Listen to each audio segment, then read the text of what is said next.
Est-ce qu'on va au bout de la démarche ou est-ce qu'on s'arrête en chemin? C'est ça la question. Perso, moi, je suis plutôt du style à aller jusqu'au bout et je crois que vous êtes comme ça aussi.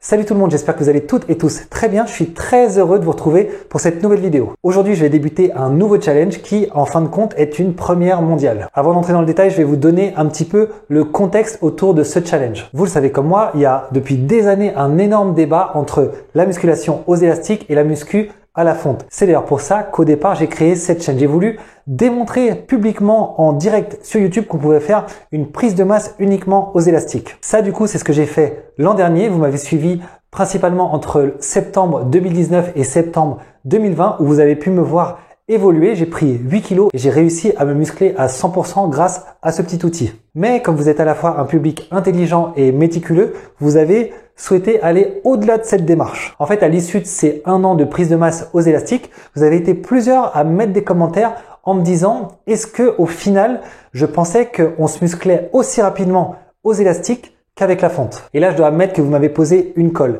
Et d'ailleurs, je suis plutôt d'accord avec vous, c'est vraiment la question aujourd'hui qu'il faut se poser. Alors en 2020, en parallèle à ma prise de masse, j'avais tenté de vous apporter des réponses à travers notamment plein d'études scientifiques qui comparaient justement la fonte et les élastiques. Il y en avait une quinzaine au total provenant de à peu près partout dans le monde et le verdict global était que la musculation aux élastiques était aussi efficace qu'à la fonte, notamment en termes de gain de force et d'activation musculaire mesurée avec des tests EMG. Mais ces études, à mon sens, aussi cadrées et sérieuses qu'elles soient, ne peuvent pas déterminer exactement si on a la même progression avec des élastiques ou de la fonte. Et oui, il y a 2 paramètres qui pour moi peuvent laisser planer un doute sur le résultat. Le premier d'entre eux, c'est la durée pendant laquelle ces études ont été conduites. À peu près à chaque fois, il s'agissait de comparer 2 groupes, un 100% aux élastiques, un 100% à la fonte, avec le même programme, sur une durée s'étalant de 1 à 3 mois. Cette durée est intéressante, mais elle ne va pas refléter complètement l'évolution qu'on peut avoir sur le long terme. L'autre paramètre un peu délicat, c'est que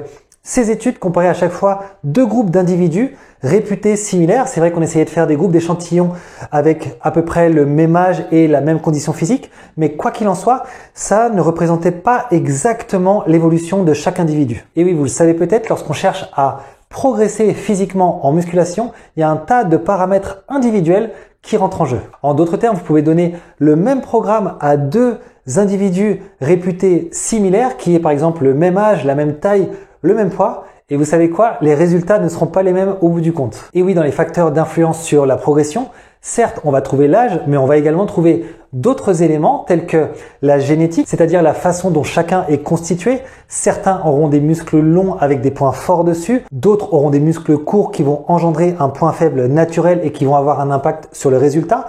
La nutrition également est un facteur d'importance. Si on fait un entraînement de qualité mais avec une nutrition à la ramasse, forcément, on n'aura pas les mêmes résultats. Du coup, vous voyez peut-être venir ma conclusion. Il faut faire le test avec une seule et même personne, d'une part aux élastiques et puis d'autre part à la fonte. Et là, on pourra réellement comparer ce qui est comparable puisqu'on aura la même génétique, la même nutrition, le même entraînement et tous les autres facteurs alignés pour pouvoir faire vraiment une évaluation des 2 protocoles. Et je vous le donne en mille, qui est-ce qui est aujourd'hui le mieux placé pour pouvoir faire ce double test? Votre serviteur, moi-même. Concrètement, comment va se passer tout ça? Je vais partir sur un challenge pendant 5 mois 100% à la fonte. C'est-à-dire que je vais reproduire exactement le même programme que je fais aux élastiques uniquement à la fonte. Et du coup, je vais garder tous les autres facteurs égaux, c'est-à-dire ma nutrition, mon sommeil, mon mode de vie, ma fréquence d'entraînement, tout ça va être exactement étalonné de la même façon que ça l'était avec les élastiques. Et ce qui est cool là-dedans, c'est que justement la dernière photo update de mon physique que je vous avais publiée date de septembre 2020. Donc ça fait pile 5 mois. Du coup, je vous la mets à gauche sur l'écran et on va comparer avec une photo que j'ai prise cette semaine sur la droite. Et là, vous pouvez voir mon évolution physique, donc 100% aux élastiques entre septembre 2020 et le 1er février 2021. Cet avant-après, il va nous servir de base de comparaison à notre future photo lorsque j'aurai fait mes 5 mois à la fonte. Alors évidemment, pour pouvoir faire ce challenge, je me suis équipé cette semaine avec la machine que vous voyez à l'écran. C'est une machine assez complète avec un banc pour faire notamment le développé couché. J'ai également une poulie qui va servir en particulier à travailler le dos et les triceps.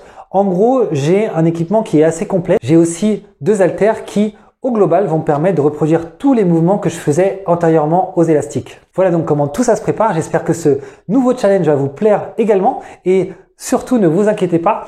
En attendant, pendant ces 5 mois, j'ai prévu plein de super contenus aux élastiques. Donc vous retrouverez notamment la suite de la playlist Surveillez vos angles qui a l'air de pas mal vous plaire. J'ai également filmé récemment un nouvel entraînement complet aux élastiques. Donc ça, vous le retrouverez sur la chaîne comme d'habitude, et en parallèle, je fais le challenge à la fonte. J'espère que cette vidéo vous a plu. Si c'est le cas, bien sûr, vous pensez à me mettre un like pour m'encourager. Pensez également à la partager au plus grand nombre de gens possible. Comme moi, vous savez que le sujet de comparer la fonte et les élastiques est un tabou et fait beaucoup polémique. Donc n'hésitez pas à la partager justement pour informer un maximum de gens autour de vous. Et enfin, pensez à me laisser tous vos commentaires sous la vidéo. Je vous souhaite une excellente journée et je vous dis à très bientôt. Ciao!